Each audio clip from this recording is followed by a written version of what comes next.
Assalamualaikum warahmatullahi wabarakatuh.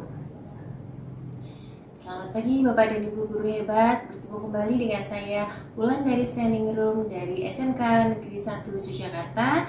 Yang pada kesempatan kali ini saya diberikan kesempatan untuk bisa bertemu dengan Kepala SMK Kesehatan Bina Tama Yogyakarta. Saya mulai ya Bu ya. Silahkan. Ya, pertanyaan yang pertama adalah bagaimana Ibu sebagai kepala sekolah dapat mengidentifikasi kasus-kasus yang merupakan dilema etika atau rujukan moral? Oke, Bu Wulan, biasanya kalau saya menerima kasus ini tidak secara langsung, tapi misal saya mendengar dari beberapa masukan, biasanya kemudian saya akan mempelajari, mengidentifikasi juga, biar saya tahu semuanya, jadi 100% kasus tahu gitu. Jadi tidak hanya sedikit-sedikit kasus saya tahu. Setelah itu saya akan menyimpulkan kasus tersebut. Jika semua sudah saya dapatkan datanya seperti itu, saya akan menyimpulkan sebaiknya untuk pengambilan keputusan seperti apa, seperti itu. Tentunya identifikasi itu kita mencarinya di lingkungan sekolah ya Bu Wulan, seperti itu. Baik Ibu. Kemudian selanjutnya, bagaimana Ibu menjalankan pengambilan keputusan di sekolah Ibu, terutama untuk kasus-kasus di mana ada dua kepentingan yang sama-sama benar atau sama-sama mengandung nilai kebajikan? Oke, tentunya dalam pengambilan keputusan yang di kasus ini saya tidak serta-merta sendiri ya dalam mengambil keputusan.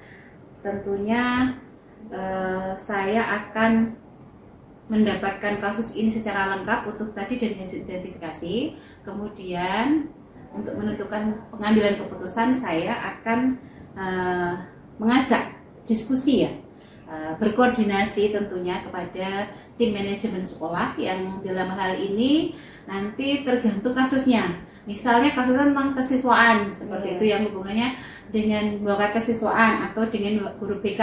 Saya akan tim manajemen Bina Tama ini kan terdiri dari wakil kesiswaan, wakil kurikulum, wakil SDM, wakil Sarpras, wakil Humas, Kaprodi, dan juga KTU dan Bendara.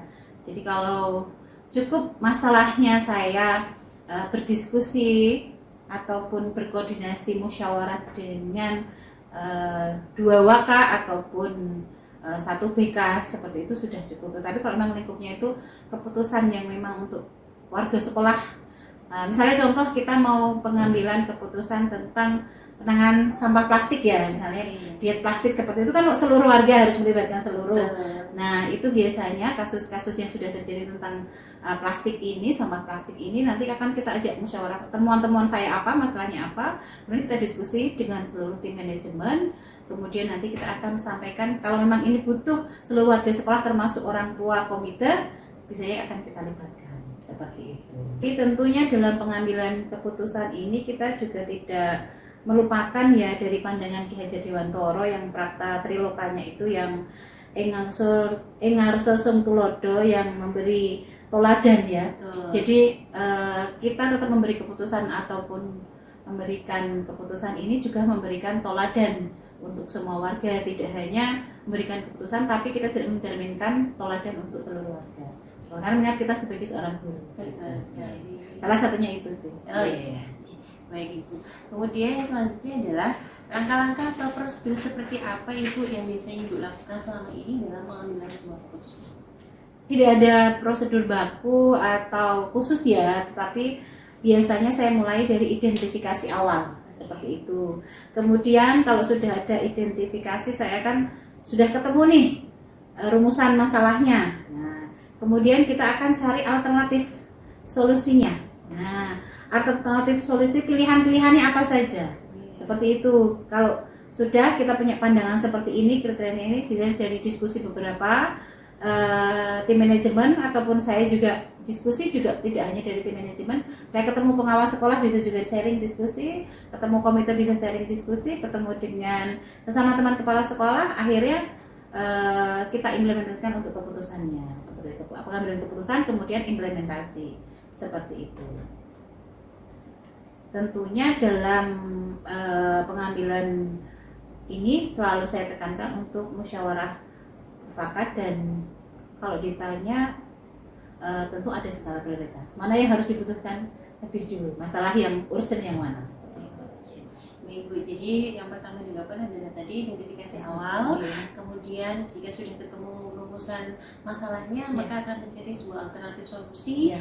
dan bisa didapatkan dari diskusi, mungkin bisa dengan manajemen, BK, kemudian pengawas, atau dengan sesama kepala sekolah. Kemudian nanti setelah tahu solusinya seperti apa, maka akan diimplementasi. Tentunya ada hal-hal yang pikirkan sebagai mana skala prioritas yang akan dilakukan. Gitu ya Bu ya. Setelah dimusyawarahkan dulu mana yang menjadi prioritas, ya pengambilan ini dulu, misalnya seperti itu. Baik Ibu. Kemudian hal-hal apa saja yang selama ini Bu anggap efektif dalam pengambilan keputusan pada kasus-kasus dilema etika Ibu? Tentunya sebagai seorang kepala sekolah, saya menganggap akan efektif ketika saya akan mengambil keputusan. Tentunya dari diri saya sendiri harus pikiran saya jernih ya Mbak. Saya jernih dulu, jadi kalau sudah jernih, tenang, saya tidak akan gegabah dalam pengambilan. Meskipun saya ada masukan-masukan dari tim manajemen, meskipun saya juga punya, kayaknya kalau masalah ini solusinya ini, tapi biar saya bisa berpikir jernih, harus saya sudah tenang, ini kalau keputusan A, resikonya ini B seperti, jadi nanti saya bisa menetapkan keputusan seperti itu. Ya. Kemudian hal apa saja yang selama ini merupakan tantangan dalam pengambilan keputusan pada kasus-kasus dilema etika? Ya, yang saya alami ini, saya masuk di Binatama itu kan dari tahun 2015, di mana Binatama ini sudah berdiri sebelumnya sekitar tahun 2012 ya, sudah ada guru senior yang sudah ada. Tentunya ketika prinsip ataupun pemikiran antara yang junior dan senior itu akan berbeda. Kadang ada yang tidak sepaham. Nah, yang menjadi tantangan ya kadang saya mengalami canggung ketika akan menyampaikan sesuatu yang mungkin tidak sepaham dengan Bapak Ibu yang senior ataupun yang mungkin sudah sertifikasi seperti itu ya, sehingga ketika akan berdiskusi, nanti ini mentok sama ini seperti, tapi saya berprinsip insya Allah kalau kita coba insya Allah canggung ini akan hilang dengan sendirinya seperti itu. Karena prinsip saya kalau saya menyampaikan bahwa saya itu menjalankan ketugasan di sini, pengambilan keputusan juga salah satu tugas saya, jadi pastinya dalam setiap pengambilan keputusan itu ada yang like and dislike. Betul. Nah, di situ saya harus siap mental, di situ canggung harus saya hilangkan. Nah, itu memang pakai proses sih seperti itu. Itu sih yang menjadi tantangan saya. Oke, jadi Ibu memiliki rasa canggung karena di sini mungkin banyak guru senior, ada juga guru yang mungkin junior juga ada kayak gini. Jadi dari rasa canggung itu bagaimana caranya Ibu bisa menyikapi, kemudian dalam pengambilan keputusan Ibu juga, karena salah satu tugas Ibu sebagai kepala sekolah adalah mengambil sebuah keputusan, jadi itu merupakan tantangan yang harus Ibu lewati. Mungkin semakin banyak Ibu bisa berdiskusi, berkolaborasi dengan guru-guru senior, mungkin akan lebih ternetralisir rasa canggungnya Ibu. Betul, seperti itu. Jadi, kemudian apakah Ibu memiliki sebuah jadwal tertentu dalam sebuah penyelesaian kasus dilema etika? Apakah Ibu langsung menyelesaikan di tempat atau memiliki sebuah jadwal untuk menyelesaikannya? Kemudian prosedurnya juga seperti apa Ibu?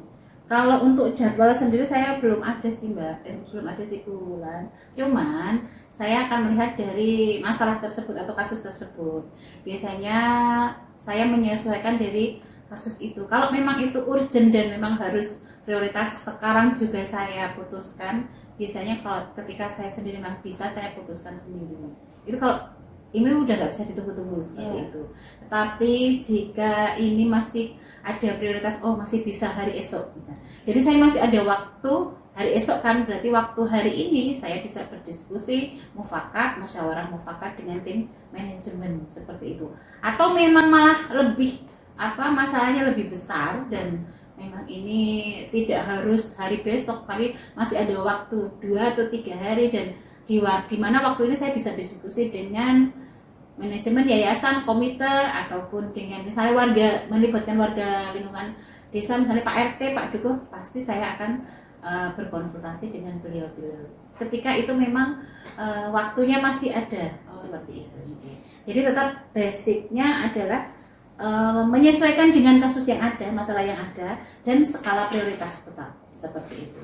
Ya, jadi kemudian adakah seseorang atau faktor yang selama ini mempermudah atau membantu ibu dalam pengambilan keputusan dalam kasus-kasus dilema etika? Kalau seseorang sih tidak ya, tetapi tim manajemen saya ini yang luar biasa. Jadi ada Waka, ada wakil kepala sekolah kurikulum, Waka SDM, Waka sarana prasarana, Waka humas, Waka kesiswaan, wakil kepala sekolah itu bagi saya mereka adalah timbuk saya yang sangat membantu dan mempermudah saya dalam menyelesaikan masalah ini. Ditambah saya juga ada BK serta KTU dan bendahara yang mana mereka lebih senior dari saya. Tentunya saya bisa menggali sesuatu yang mungkin saya belum pernah mengalami kasus ini, tapi di masa sebelum saya masuk sudah pernah ada. Jadi saya kalau dulu kasusnya seperti ini, seperti apa treatmentnya, seperti apa. Jadi nanti saya bisa dari tim manajemen itu versi saya ya, seperti itu. Ya, jadi saling berkolaborasi antar ibu sebagai ibu kepala sekolah dan juga dari tim manajemen maupun BK. Betul, iya. Ya, kemudian dari semua hal yang telah ibu sampaikan tadi, pembelajaran apa yang dapat ibu petik dari pengalaman ibu mengambil keputusan dilema etika? Yang bisa saya petik dari setiap masalah yang ada yang saya terima di SMK Kesehatan Bina Tama ini, tentunya saya menerima dengan legowo dan ikhlas, karena saya berprinsip Allah itu memberikan masalah sesuai dengan kemampuan kita. Jadi menjadikan kita orang-orang yang tangguh. Jadi pasti siswanya semakin banyak, muncul beberapa masalahnya juga tidak hanya yang itu saja. Pasti ada muncul yang baru. Dengan adanya teknologi yang baru, pasti ada muncul yang baru untuk anak kita, untuk masalah-masalah. Tentunya itu saya petik pembelajaran adalah saya harus siap jadi kepala sekolah yang tangguh dengan apapun masalah yang muncul seperti itu. Insya Allah. Menarik sekali Bu yang Ibu sampaikan tadi, bahwa kita harus legowo dan juga ikhlas terhadap masalah yang datang ke kehidupan kita, begitu ya Bu. Kemudian tadi yang menarik bagi saya adalah ketika Ibu memberikan Allah itu tidak akan memberikan masalah di luar batas kemampuan seorang, dan juga tadi untuk bisa menjadi kepala sekolah kita harus tangguh, gitu ya Bu. Semangat yang luar biasa sekali Bu. Ya.